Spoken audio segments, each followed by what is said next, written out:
será ultrapassado. Porque se verdades novas surgirem, ele as aceitará. Se fatos novos demonstrarem que ele está em erro acerca de um ponto, ele se modificaria neste ponto.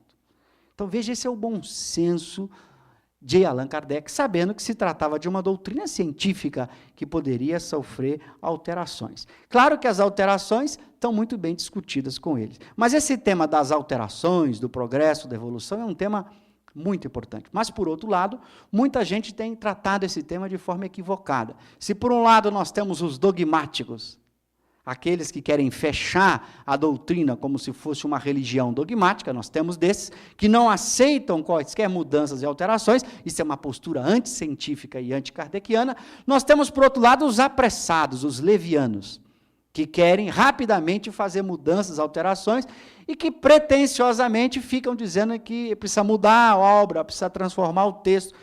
Nós vamos encontrar esse debate hoje, lamentavelmente, poucas vezes feito com seriedade, como se deveria fazer. Nós vamos encontrar hoje, se vocês entrarem na internet, vão encontrar propostas no sentido de atualizações das obras kardecianas. Isso é uma proposta extremamente tola, porque imagina você atualizar a obra de um autor. Isso não faz nenhum sentido. Nós lemos Platão hoje, no original. Nós lemos Aristóteles hoje, Immanuel Kant, Descartes. Ninguém na ciência ou na filosofia fala em atualizar a obra de um autor. Isso é de uma tolice que não tem tamanho. Isso jamais se faz. Ninguém mexe na obra de um autor. Ninguém mexe. Não se trata, portanto, de atualizar obras. As obras têm que ser mantidas tais como foram escritas. Este é o respeito a uma ciência, a uma filosofia qualquer. Nós lemos Platão tal como se encontra hoje. Nós lemos Aristóteles tal como hoje ele está construído, do mesmo jeito do texto antigo, sem nenhuma mudança, nenhuma alteração. Embora muitas das ideias de Platão e de Aristóteles tenham sido alteradas, mas o texto de um autor não se altera. Então, esse é um ponto que nós vamos encontrar aí em alguns sites, em alguns debates, na internet, nos jornais, pessoas propondo atualizar o Livro dos Espíritos. Desculpa a expressão, às vezes, um pouco rude, mas isso, em termos de academia, de ciência, é uma tolice. Ninguém atualiza nenhuma obra. As obras, elas têm que ser respeitadas na sua integridade. Nenhuma vírgula nós temos direito de retirar ou de alterar, mesmo que esta vírgula esteja mal colocada. É o respeito ao autor, aquilo que ele produziu. Agora, por outro lado, há aqueles apressadinhos também que querem fazer atualizações, não da obra, são mais inteligentes. Não, a obra não, ninguém mexe, ninguém pode atualizar. Vamos atualizar a doutrina, o Espiritismo. Mas há os apressadinhos que querem atualizar o Espiritismo, mudando, por exemplo, ou esclarecendo informações que Kardec coloca na Gênese sobre planetas, sobre o planeta Marte, sobre a Lua, dizendo essas informações do Espírito de Galileu sobre o planeta Marte, sobre a Lua, etc. Tal, a ciência moderna mostra que estão erradas, então nós temos que atualizar. Não, porque a ciência já fez isso. Não temos que atualizar nada, a ciência já fez essa atualização. Então, a ciência já tem os seus mecanismos próprios de progresso, de evolução. Então, aqueles que quiserem estudar sobre a Lua, sobre o planeta Marte, devem consultar a astronomia. Isso são temas da astronomia, da cosmologia, não são temas espíritas. E aqui vai uma primeira observação muito importante. As obras de Allan Kardec não contêm apenas espiritismo. Esta é outra confusão. Todo mundo acha que tudo que está nas 18 obras de Kardec é espiritismo. Claro que não. Allan Kardec vai definir o que é o espiritismo o que é o espiritismo. Aliás, ele já escreveu essa obra para deixar claro. E ele começa no prefácio da obra, já dizendo o que é o espiritismo, para que ninguém tenha dúvida. Ele diz: o espiritismo é a ciência que trata da natureza, da origem e destino dos espíritos, bem como de suas relações com o mundo corporal. O Espiritismo trata dos espíritos, não trata do planeta Marte, de Vênus, da Lua, da Terra. Isso é tema da astronomia. O Espiritismo não trata da teoria da evolução, das espécies, isso é tema da biologia. Embora, nas obras de Kardec, ele abordou alguns desses temas. Na Revista Espírita, ele aborda o debate científico de sua época, mas isso não é espiritismo. Então, ele faz questão de dizer isso, de deixar muito claro.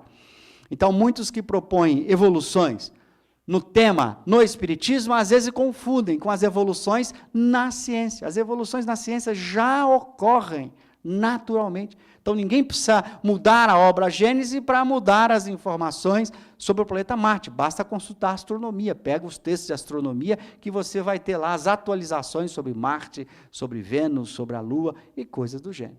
Agora, evoluções em termos de espiritismo, ou seja, no seu objeto de estudo, que são os espíritos, sua natureza, sua origem, seu destino e suas relações com o mundo corporal, a gente ainda não tem encontrado nada que vale a pena dizer que há uma evolução, há um progresso. Nós pouco avançamos em termos de espiritismo, ou, para não ser talvez tão tradicional, dizer que nada avançamos. Parece que estamos ainda com o mesmo conhecimento de Allan Kardec. Salvo a minha ignorância, eu não conheço nenhum autor que tenha dado contribuições sobre espiritismo que significassem evoluções, progressos depois de Allan Kardec. Allan Kardec, ao longo da revista, mostra as evoluções que ele mesmo detectou, os progressos no espiritismo que ele mesmo foi capaz de fazer. Mas de lá para cá, como a gente tem estudado muito pouco o espiritismo, é muito difícil que quando a gente estude pouco uma ciência, que a gente possa contribuir para a sua evolução.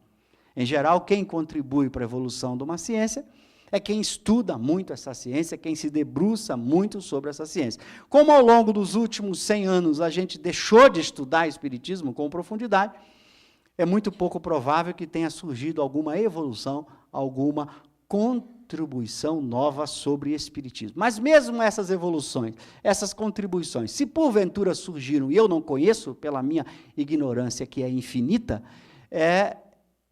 mesmo assim, não é mudando a obra que se faz isso. É publicando um texto numa revista, escrevendo um outro livro, demonstrando a evolução, fazendo a nova proposta. É assim que se faz com qualquer ciência.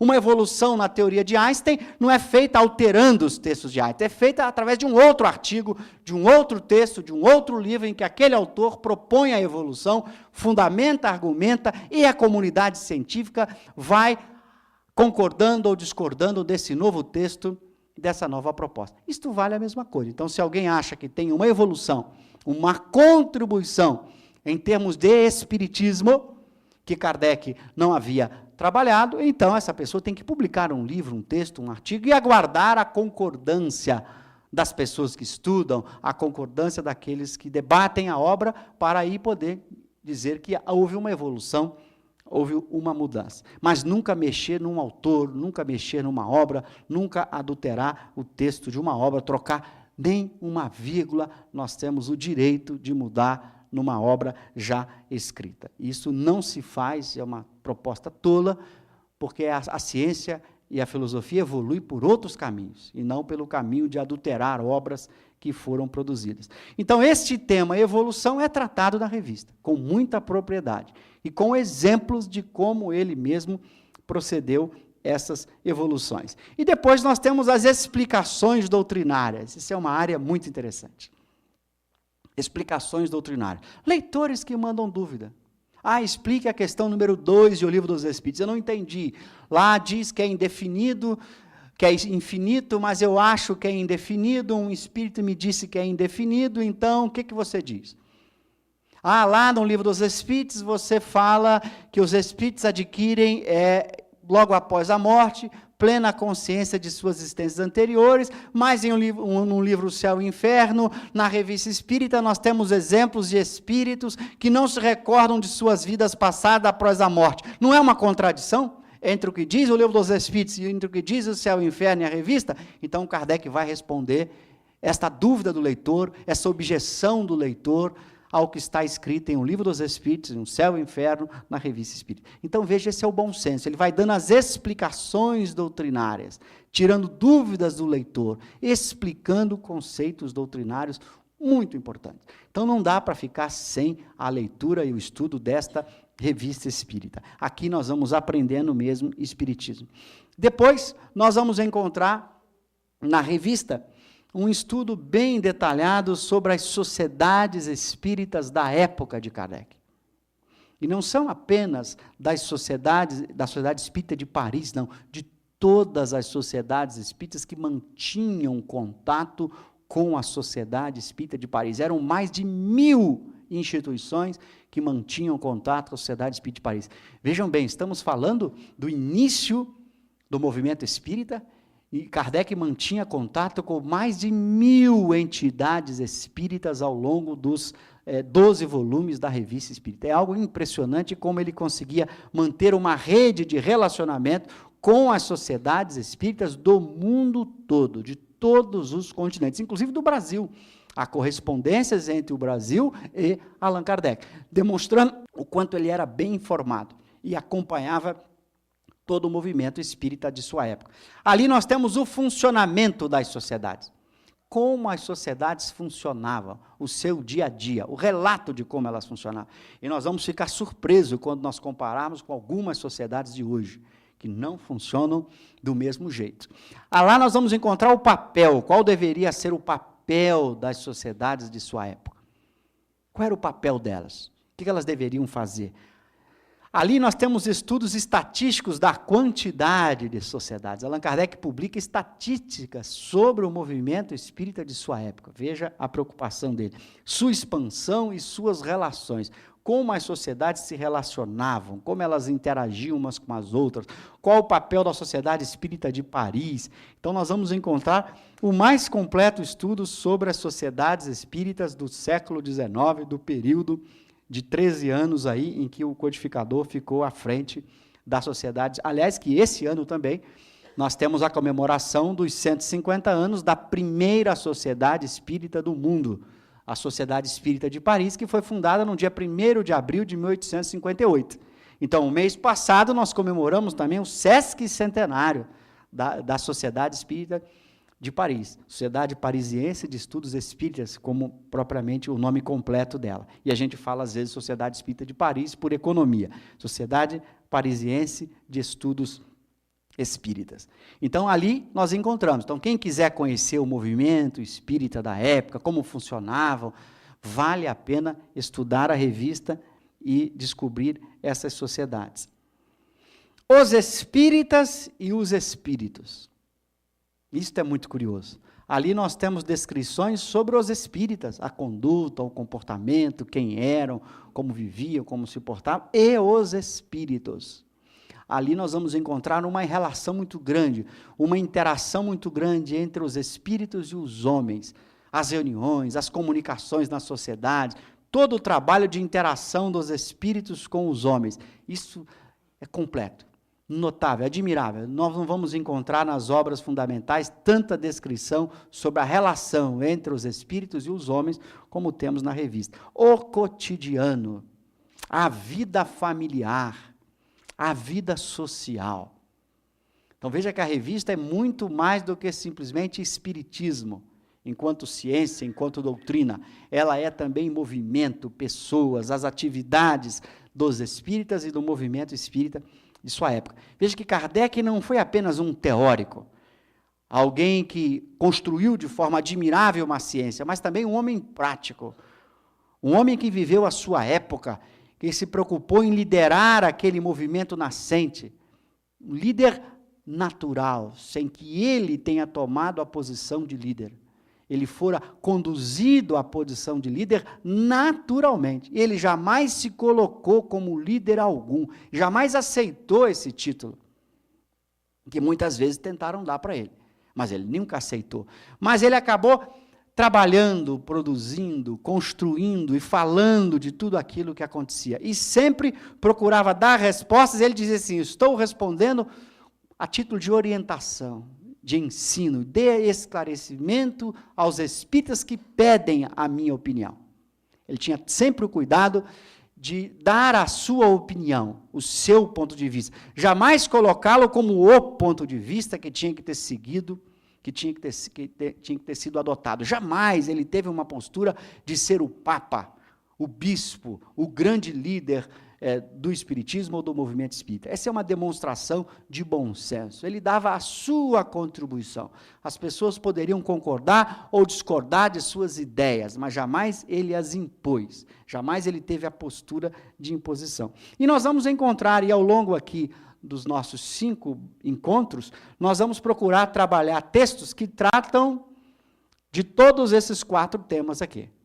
Eu vou dar exemplos de textos sobre Kardec, o equilíbrio, o bom senso, o raciocínio dele. Vou dar exemplo de textos sobre o Espiritismo, sobre meios de elaboração, sobre a evolução, sobre suas explicações. Vou dar exemplo de textos sobre o funcionamento das sociedades espíritas. E também exemplo de textos sobre o cotidiano, a vida familiar, a forma como os espíritas viviam na época de Kardec, como aconteciam a vida familiar e a vida social. Para que a gente saia daqui percebendo a grande amplitude da Revista Espírita, que vai muito além das obras fundamentais. Por isso, Allan Kardec a coloca como um dos livros da codificação, porque ele não é uma repetição. Às vezes, quando a gente não conhecia a revista, a gente podia fazer esse julgamento. Não, já está tudo nas 5 obras de Kardec que eu conheço, eu não preciso ler a revista. Não, está equivocado.